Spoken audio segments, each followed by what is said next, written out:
With New York Fashion Week over, we can finally judge them.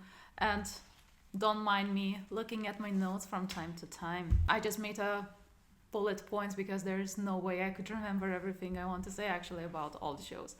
Not all the shows, I picked 7 of them.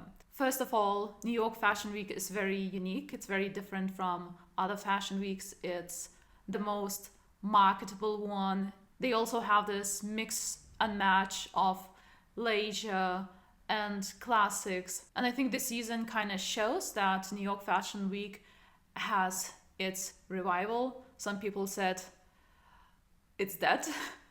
Girl. The first one and my definitely favorite one is Tom Brown. Oh my god, to be the character in this Tom Brown fairy tale. He always has my favorite teams during Met Gala, during Grammys. I think the storytelling is very, very strong. For this year, he chose bird motifs, and it's not the first time.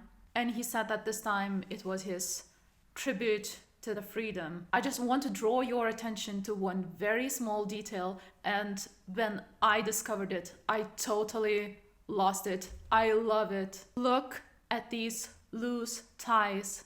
And this is exactly how Doechi, I'm sorry if I'm not pronouncing it right, how Doechi wore it during Grammys. It had a bit of Comme des Garçons moment, in my opinion, and it's probably the most colorful Tom Brown collection. Pay attention to these bird details on the coats, the applications.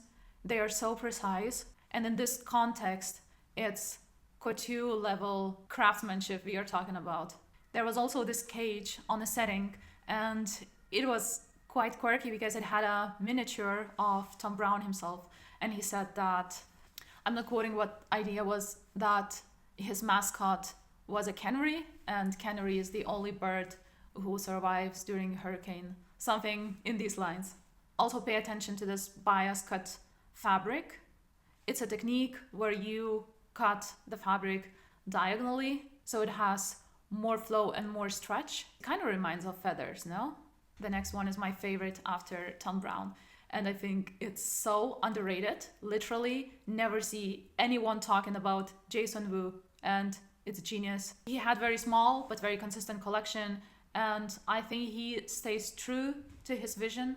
I see how the technique repeats itself, but he brings it in a new way, and he always explores new textures and constructions. I think he's definitely tailoring geek. Fits are just incredible. If you zoom in, you see how perfectly tailored they are. And you will see a lot of constructions and seams you've never seen before. The finishings are so fine, and I want to draw your attention to, oh my god, this is incredible, by the way. This texture, this crinkled, what I think is jacquard. It has this punkiness, but it's so elegant. It looks that it's a print, but actually something very cool happened with these woven jacquard parts. So actually he photographed the flat laid dress, and the dress was open from the back, so you could see the inner construction, and he's definitely obsessed with that. This photograph was woven inside jacquard, from which he made a new dress. If you see these seams, and then you can see how this woven print is aligning, it's just spectacular. I think it definitely one of the best collections of New York Fashion Week, for sure. Inception kind of freaks me out when I see it in the monitor. I don't know if it's distracting for you, hopefully not. Now it's one brand. I don't know if anybody cares about it anymore.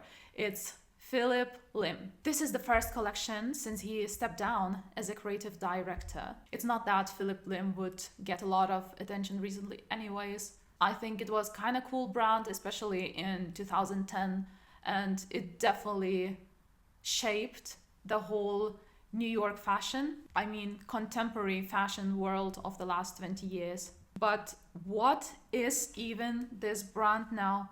It's really so confusing. I feel like they don't have even a scent of what Philip Lim used to do. At this point, I don't know, maybe controversial, maybe a hot take. At this point, I would just say close the brand.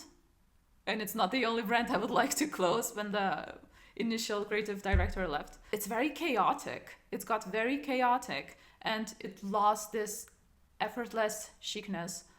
It kind of feeds to Instagram aesthetic, but it also so many different visions. And this ballet core moment, it's like ballet core almost left Instagram. You cannot do it as a fashion house. It's over. I remember when I was studying fashion design and we had this workshop with a designer, and she gave very good tip. If you are designing something and you can buy this or very similar thing in fast fashion shop, it's over. You cannot do it anymore. Nobody needs it.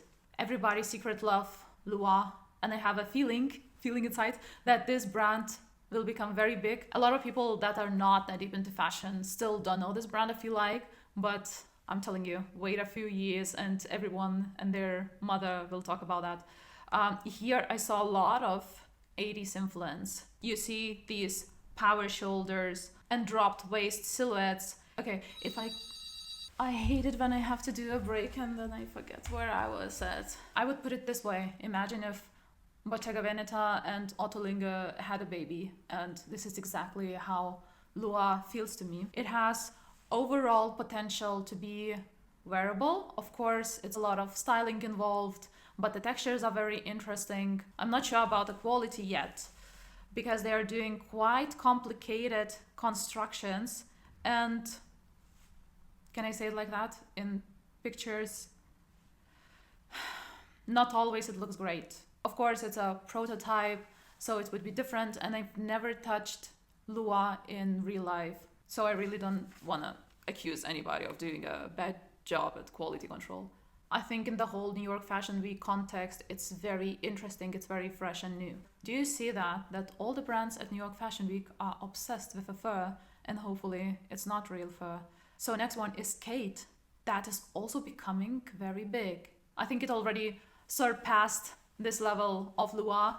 Kate definitely is bigger, and thanks to social medias, I guess, because their bags and their shoes, they were really, really trending, and I think that's the brand that is stronger in social media than on the runway. I cannot say that I'm a huge fan of Kate. I definitely understand what they are about. I understand that it's a big deal. I just don't find it particularly interesting myself, but nobody cares about personal opinions. Okay, we are just talking about the fashion. You can hate a brand, but you have to appreciate the craft they are putting in.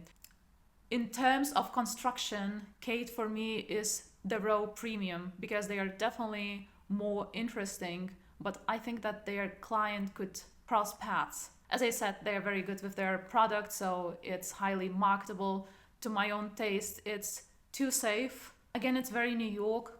I love it how they mix and match jeans and leather, and if that leather, because leather is extremely hard to work with, and if they craft it well, then it's actually amazing. I can totally see it being sold and worn in real life, almost every piece of the collection. Calvin Klein may be the most anticipated debut during New York Fashion Week. This one is by Veronica Leoni, and she has, oh my god, so strong portfolio. She worked for Jill Sander, she worked for The Row, she worked for Moncler and Celine under Phoebe Philo. I saw very conflicting opinions about Calvin Klein. First of all, let's all agree. It's very raw and it's very tailoring focused. It's very simple and very consistent and very sharp. And some people say that it's not interesting, they don't find anything interesting in her vision. I don't know if I agree with that. I think her collection in this whole universe of New York Fashion Week was very different if we compare it to Kate. Okay, so of course it's not Jason Wu. It doesn't need to be Jason Wu. I think she's paying tribute to Calvin Klein in 90s, and it was very simplistic. I personally find it very sexy in intellectual way. If I had very important meeting with serious people and I would like to eat them alive, I would wear something like this. And I think it's very personal what sexy is. I remember years ago talking with my friend, and she said that for her it's very sexy when you all covered up but you can see naked ankles, and for me it's the definition of that. This Calvin Klein collection is naked ankle sexy. Fabrics didn't look as premium, to be honest. It's a mix of show and very highly marketable pieces. The biggest criticism of this Calvin Klein collection I see is that it's not interesting enough to switch to it from Jill Sander or The Row if they're already their clients. How I see it, I think this will definitely be cheaper as Jill Sander and definitely cheaper as The Row. I don't necessarily think that the clientele is the same. I see it more as a competitor to Max Mara, and to be honest, recently Max Mara sucks. The quality is awful. We don't know anything about quality of this Calvin Klein era, but if it's better and it's on the same price category, I totally see a huge future for this. Not every brand wants to make arts, and I think it's okay. Some brands, they just want to do good, sellable clothes. And I actually think the styling is not that bad. It's not a lot of styling, but it might be attractive to their clientele. And the last one will be Marc Jacobs, and I really don't know what to say about it, just that I want every pair of shoes of that show. I think Marc Jacobs is very skilled to create exaggerated designs and make them desirable, like all the shoes I mentioned before.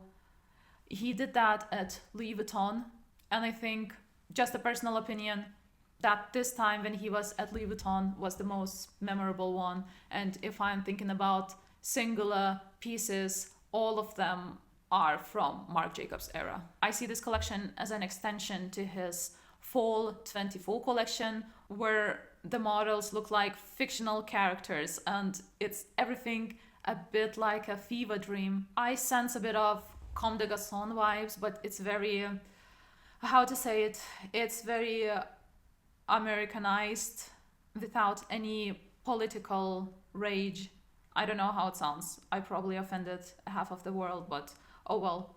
The shoes too, we already seen these pointy, upwards pointy, elf-esque shoes before in his fall collection. I'm not completely sure of how it will look on the hangers in the shop, what pieces will be selected, because of course you know that what we see in the showroom and what we see on a runway not necessarily land in boutiques, and vice versa.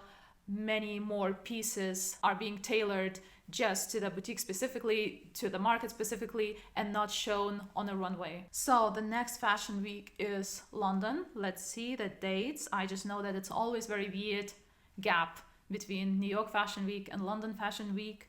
So it starts on 20th until 24th. Let's see. Maybe I will do the same thing about London and maybe not. We will see. Bye.